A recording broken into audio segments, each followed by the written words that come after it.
kita ada di Astana Gedong. yuk kulik ceritanya. Di sebuah desa di Kabupaten Tulungagung, lebih tepatnya Desa Sukodono, Dusun Sentono, Kecamatan Karangrejo, terdapat sebuah makam yang syarat dengan nilai sejarah, yaitu makam Astana Gedong. Nama Astana Gedong berasal dari kata Sentono dan Gedong, yang berarti tempat persemayaman orang penting atau bangsawan. Secara tradisi, masyarakat sini percaya kalau makam ini adalah tempat dimakamkannya tokoh-tokoh penting pada masa lintas kerajaan, yaitu pada masa Kerajaan Kadiri, Kerajaan Singosari, Kerajaan Majapahit, dan Kerajaan Mataram Islam. Pada awalnya, masyarakat sekitar mengira situs ini hanya pemakaman umum biasa. Hingga akhirnya, pada tahun 1941, seorang putri keraton Mangkunagara dengan dikawal oleh prajurit Belanda berziarah ke tempat ini. Putri tersebut bernama Nurul Kamaril Kusumawardhani. Beliau istri Letkol Suryo Sularoso. Kedatangan Gusti Kamaril disambut oleh tokoh masyarakat dan warga desa dengan berbusana kejawenan. Dari Gusti Kamaril ini diketahui bahwa makam tersebut adalah makam Trah Keraton Majapahit. Di situs Astana Gedong terdapat makam Raden Joko Lambore yang dikenal dengan Raden Ketawengan. Raden Ketawengan adalah putra dari Raja Majapahit yang bernama Bre Kartabumi atau Dia Kertabumi, atau Brawijaya V dari Ibu Pangrembe, ibu pembantu. Brawijaya V mempunyai anak sebanyak 117 orang. Konon Raden Ketawengan pernah mengalahkan Raja Gelunggung dari Bali. Menurut penuturan R. Wasito, putra dari R. Sudirman Kartopawiro yang juga masih keturunan Keraton Yogyakarta, bahwa selain makam Tumenggung Ketawengan, terdapat juga makam pengawal beliau, yakni prajurit Njobo dan prajurit Njero, beserta para penderek atau pengikut setia beliau.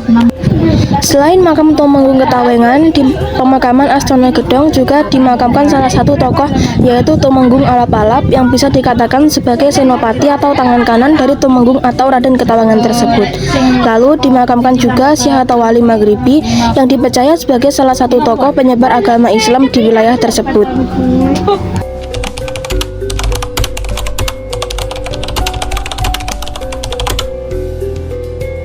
Karena benda Astono itu kan bangunan, istana, bangunan, bisa diartikan rumah. Dan gedung itu kan terlihat dari bata. Bata ini yang bentuk tembok-tembok ini disebut gedung. Makanya dinamakan Astono Gedong.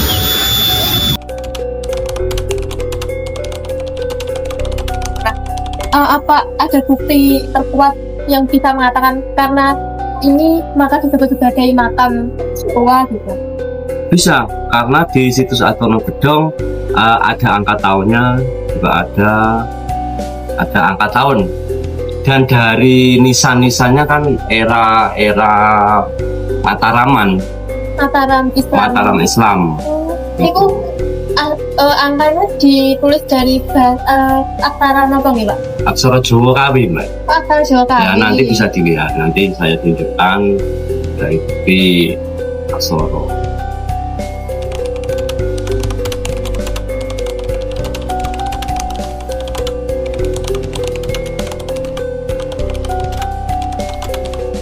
Karena yang ada di makam situs Astana Gedong itu keturunan dari Majapahit. Ya, kebanyakan. Karena yang ada yang di makam di sini itu Raden Lemburu, tapi Ketawengan. Ketawengan itu Raden Ketawengan itu putra dari Brawijaya kelima. Putra dari Brawijaya kelima, tapi Raja terakhir Majapahit, tapi dari Garwo Ampean. Garwo Ampean itu disebut selir.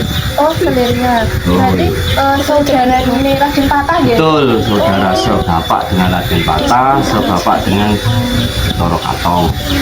Di makam situs Astana Gedong itu ada simbol itu Demak Troloyo yang ada di Ketawangan itu kan, lingkaran itu kan eran Demak Troloyo. Jadi setelahnya Mojopahit, sebelumnya Demak Bintoro, itu era sebelum Demak Bintoro, sesudahnya Mojopahit itu namanya Demak Rol. Juga ada pohon Nogosari. Pohon Nogosari ini menandakan bahwa itu peninggalan era Mataram Islam. Jadi di setiap makam yang keturunan Mataram Islam itu pasti ciri khasnya ada pohon Nogosari. Batu Lingga itu kan peninggalan era Singosari. Ya, di ruang tengah, di ruang gandok itu kan ada umpak. Ada umpak itu itu era kerajaan Kediri.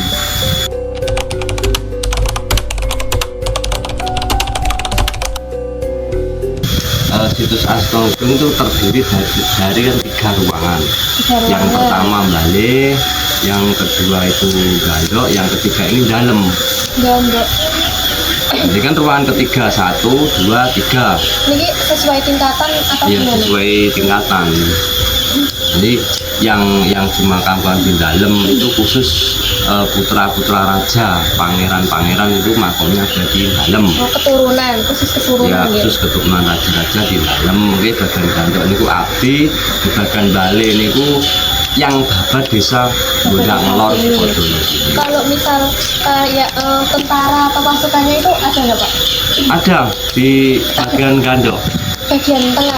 Ya, bagian bangunan tengah, ruangan tengah itu abdi dalam, penggawa bagian tengah rumah.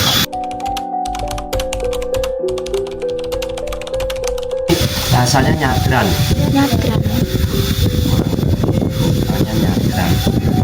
Itu ritualnya bagaimana? Ya, ritualnya berdoa. Kebanyakan ya berdoanya seperti tahlil. Di bawah ambungan, lalu ditampilkan. Orang desa sini itu namanya nyadran. Waktunya ada waktu Waktunya tertentu. itu biasanya bulan Suro. Oh, 1 suro itu. Enggak harus 1 mbak, kan poin sekitar dalam waktu bulan Suro. Tidak harus malam 1 Suro ya. Astono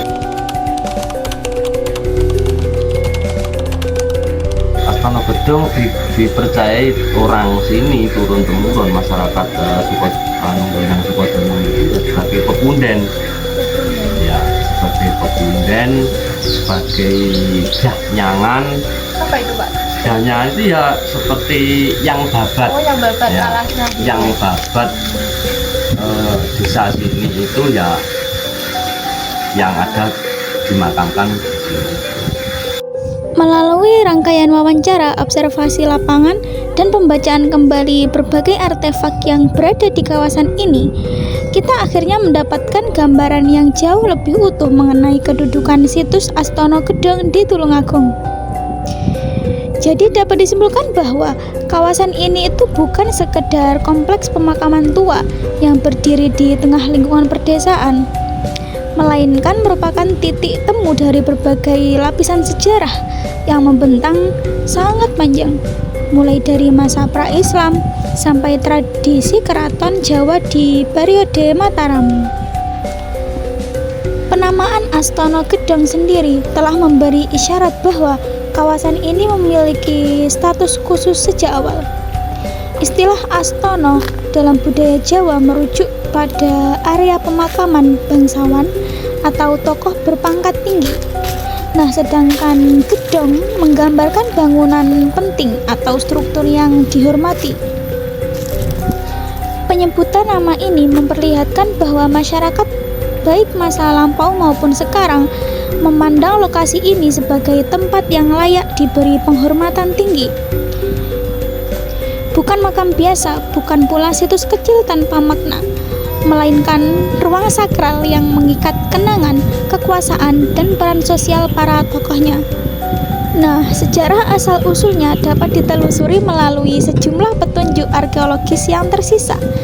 Temuan tempran di area kompleks seperti lingga, umpak batu, arca bergaya Kediri, serta batu-batu struktur. Nah, hal ini mengindikasikan bahwa kawasan ini dahulu merupakan tempat pemujaan atau titik ritual yang berkaitan dengan agama Hindu, Siwa. Lingga, misalnya, merupakan simbol kosmis yang menggambarkan kesuburan, kekuasaan, dan penciptaan. Keberadaannya mengisyaratkan bahwa kawasan ini itu pernah difungsikan sebagai lokasi sakral sebelum berubah menjadi kompleks pemakaman Islam. Adapun umpak, yakni batu berpijakan untuk tiang bangunan, yang menegaskan bahwa pada periode tertentu kemungkinan besar pernah berdiri struktur beratap, entah rumah, penyungsungan, bangunan suci, atau pendapa kecil yang memiliki fungsi keagamaan.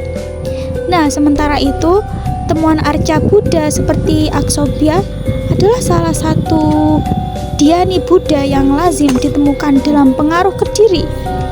Hal ini menunjukkan bahwa di sekitar kawasan ini pernah hidup komunitas pemeluk Buddha atau setidaknya terdapat pengaruh ajaran Buddha pada masa awal pembentukan pemukiman. Dengan kata lain, jauh sebelum menjadi pemakaman Islam, kawasan ini sudah berfungsi sebagai ruang keagamaan yang penting bagi komunitas setempat. Lapisan-lapisan ini tidak muncul sekaligus, tetapi terbentuk melalui proses yang sangat panjang. Kita dapat melihat bagaimana sisa-sisa budaya Kediri hidup berdampingan dengan unsur Singosari, lalu bertemu juga dengan pengaruh Majapahit, dan akhirnya ditumpangi dengan tradisi Islam Jawa yang berkembang di bawah Mataram. Nah, inilah yang dimaksud ketika banyak peneliti menyebut Astono Gedong sebagai situs lintas masa atau situs multiperiodik. Ruang yang digunakan berkali-kali oleh generasi berbeda dengan keyakinan dan tradisi berbeda tanpa menghapus jejak sebelumnya. Lalu, ada juga tokoh yang menjadi figur sentral di pemakaman ini adalah Raden Ketawengan, lalu Tumenggung Alap-Alap, dan Syekh Maghribi. Serta dimakamkan juga para pengikut atau penderek Raden Ketawengan yang dimakamkan di situs Astono Gedong tersebut. Lalu, di dalam situs pemakaman Astono Gedong terdapat juga pohon Nagasari. Dalam tradisi Jawa klasik, terutama dalam lingkungan keraton Surakarta dan Mangkunegaran, pohon ini dianggap suci dan sering dihubungkan dengan makam-makam tokoh penting. Banyak kompleks pemakaman bangsawan yang secara sengaja ditanami pohon Nagasari sebagai simbol kesetiaan, keteguhan, dan perlindungan. Masyarakat percaya bahwa keberadaan pohon ini di Astono Gedong bukan sesuatu yang kebetulan, melainkan pertanda bahwa sejak awal pemakaman ini diperuntukkan bagi tokoh yang berkedudukan tinggi. Berdasarkan penuturan warga, pohon ini sudah ada sejak generasi kakek buyut mereka yang perkiraan umurnya puluhan hingga ratusan tahun. Penelitian arkeologis yang dilakukan secara tidak langsung melalui pengamatan lapangan memperlihatkan bahwa kawasan ini memiliki beberapa area yang masing-masing memuat fungsi tertentu. Nah, secara umum, kompleks pemakaman ini terbagi ke dalam 3 bagian, yaitu halaman luar, pelataran tengah, dan halaman inti. Halaman luar biasanya menjadi ruang penyambutan atau tempat masyarakat menunggu sebelum masuk ke area utama. Pelataran tengah memuat sejumlah batu-batu struktur, umpak, dan artefak yang menjadi penanda aktivitas masa lampau. Sementara itu, halaman inti adalah area paling suci, yakni tempat di mana tokoh utama dimakamkan bersama para abdi dan pengiringnya. Pola pembagian kawasan ini identik dengan pemakaman bangsawan di sejumlah daerah Jawa, yang menunjukkan bahwa penataan ruang di Astono Gedong mengikuti kaidah tradisi pemakaman di keraton. Selain itu, salah satu ciri penting di kompleks ini adalah tulisan tahun pada nisan yang menggunakan huruf dan angka gaya Jawa. Beberapa nisan memperlihatkan kronogram atau penanda masa yang berkaitan dengan akhir periode Majapahit dan awal Mataram. Nah, hal ini memperkuat teori bahwa pemakaman ini aktif digunakan pada masa peralihan politik ketika pusat kekuasaan bergeser dari wilayah pesisir menuju pedalaman Jawa. Semua pengamatan ini menghasilkan gambaran yang semakin jelas. Astono Gedong adalah ruang yang tidak pernah benar-benar mati. Dia selalu hidup di tengah-tengah masyarakat. Mereka tidak hanya menjaga fisiknya, tetapi juga mewariskan cerita dan rasa hormat terhadap tokoh-tokoh yang dimakamkan di sini. Masyarakat memandangnya sebagai situs yang harus dihormati, dijaga, dan tidak diganggu. Sikap ini jarang ditemukan jika suatu tempat tidak memiliki peran penting dalam sejarah lokal. Lalu dijelaskan juga tradisi yang dilakukan masyarakat pun memperkuat posisi istimewa ini. Kegiatan seperti berziarah, nyadran, dan bersih makam dilakukan secara berkala, terutama menjelang bulan-bulan tertentu dalam kalender Jawa. Masyarakat tidak melihat tradisi ini sekedar sebagai ritual rutin, tetapi sebagai bentuk tanggung jawab mereka menjaga warisan leluhur. Ziarah yang dilakukan bukan hanya untuk meminta berkah, tetapi untuk merawat hubungan spiritual dengan masa lampau. Sementara itu, bersih makam adalah bentuk penghormatan yang menunjukkan bahwa memori sejarah tidak boleh dibiarkan hilang dan terkikis waktu. Jadi kesimpulannya, makam Astono Gedong ini merupakan tempat di mana para kesatria dimakamkan, seperti Wali Magribi, Tumenggung Ketawengan, dan Tumenggung Alap-Alap. Pada situs makam Astono Gedong ini terdapat 3 ruang atau area, yaitu pendopo, kampung, dan dalem. Makam Astono Gedong ini telah melewati 3 masa, yaitu Singosari, Majapahit, dan Mataram Islam. Di situs makam Astono Gedong sendiri telah ditemukan benda-benda bersejarah seperti umpak, lingga, arca, dan juga terdapat pohon nogosari yang telah diketahui berumur cukup lama.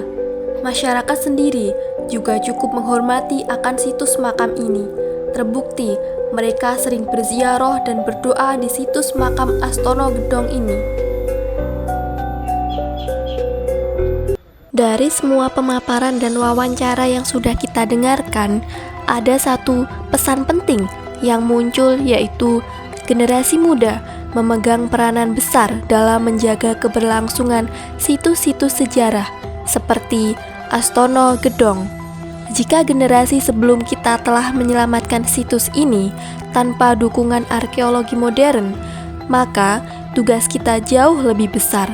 Kita memiliki akses pada teknologi, sumber informasi, dan kesempatan belajar yang jauh lebih luas.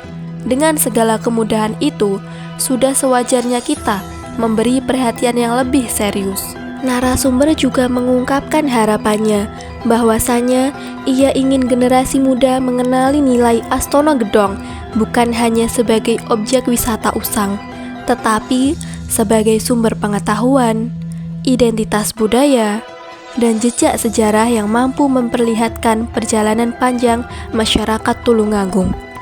Narasumber ingin anak muda atau generasi muda terlibat, mendokumentasikan, meneliti, dan mempromosikan situs ini agar tidak tenggelam di tengah gempuran modernisasi yang serba cepat. Astono Gedong mengajarkan kita bahwa sejarah tidak pernah berdiri sendiri. Ia selalu terikat dengan manusia yang hidup, tradisi yang berlangsung, dan keyakinan yang diwariskan. Selama kita masih menghargai cerita yang ditinggalkan oleh para leluhur, maka situs ini akan terus menjadi sumber cahaya bagi masa depan. Dan pada akhirnya, menjadi Astono Gedong berarti menjaga jati diri kita sebagai masyarakat yang menghargai akar sejarahnya. Tempat ini atau situs makam Astono Gedong ini pada hakikatnya adalah miniatur peradaban Jawa. Ia memperlihatkan kepada kita sebuah kearifan penting bahwa perubahan tidak berarti penghapusan. Ia adalah proses akulturasi yang elegan. Prasasti Hindu, artefak Buddha, dan makam Islam Mataram hidup bersama di bawah naungan pohon Nogosari, mengajarkan kita tentang toleransi sebelum istilah itu populer. Setiap batu, setiap nisan, dan setiap cerita lisan di sini adalah pengingat bahwa masa kini adalah totalitas dari semua masa lalu. Ia menantang kita untuk tidak lagi melihat sejarah sebagai aliran air yang terus mengalir, di mana jejak peradaban lama memberi kekuatan dan arah pada langkah generasi yang akan datang.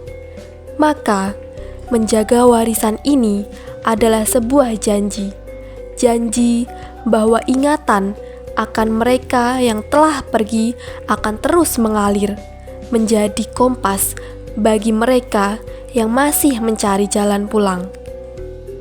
Kisah yang terukir di situs Astono Gedong sesungguhnya adalah sebuah epilog yang terus diperbarui. Ia tidak berakhir dengan wafatnya sang tokoh utama, melainkan dimulai kembali pada setiap generasi baru yang datang berziarah. Tanggung jawab untuk merawatnya kini secara resmi berpindah tangan dari para sesepuh yang telah menjaga amanah ini dengan ketaatan spiritual kepada kesadaran kolektif kita semua, para akademis, pemerintah daerah, dan yang terpenting, generasi muda Tulungagung. Situs ini menuntut lebih dari sekedar pembacaan pasif atas sejarah. Ia menanti langkah aktif untuk menuliskan kelanjutannya.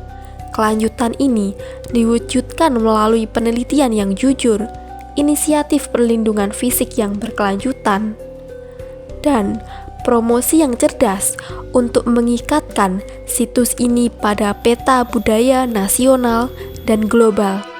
Maka, biarlah Astono Gedong berdiri tegak, bukan hanya sebagai monumen batu yang dingin dan mati, tetapi sebagai jantung yang terus berdenyut, memompa kesadaran akan siapa kita, dari mana kita berasal, dan kemana kita melangkah. Ini adalah warisan agung, sebuah sumpah kesetiaan kolektif yang abadi, selalu teduh di bawah naungan sakral pohon Nogosari, simbol keteguhan yang tak lekang dimakan zaman.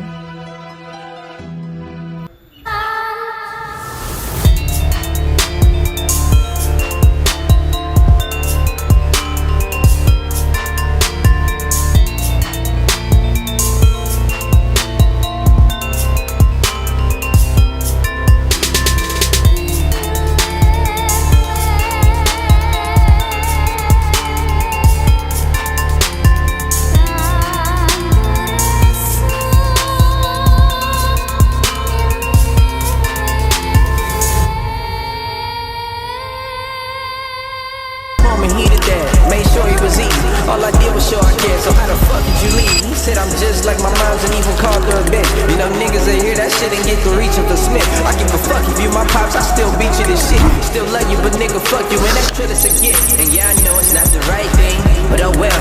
He was trying to live a pipe dream that turned into a pipe fiend. Shit got me broken out your sight saying, motherfuck, this what I get for trying to do the right